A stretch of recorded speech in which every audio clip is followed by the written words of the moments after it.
آج میں پھر دعوت فکر دے رہا ہوں. سوچئے کہیں ایسا تو نہیں کہ آپ کی موبائل کی میموری بے حیا عورتوں سے بھری پڑی ہے. کیا وہاں بے حیا عورتوں کے گانے پڑے ہیں؟ وہاں بے حیا مرد و زن کے بوس و کنار کے مناظر پڑے ہیں. وہاں ان کے باہم بغل گیر ہونے کی پکچرز پڑی ہیں، موویاں پڑی ہیں.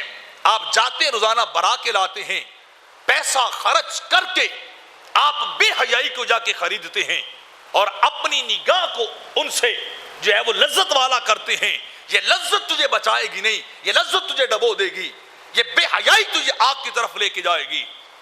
یہ بے حیائی کے مناظر تیری نرم و نازک آنکھوں میں آنکھ کو ڈلوائے گی. تو اپنی نگاہ کو اس چیزوں سے بچا کے رکھنا چاہیے. اور میرے آقا فرماتے ہیں، حضرت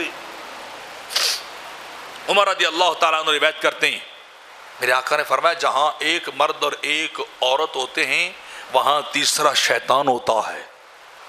کبھی کسی عورت کے ساتھ غیر مرد کو تنہا نہیں بیٹھنا چاہیے، کبھی وہاں تنہائی میں نہیں جانا چاہیے کبھی بھی.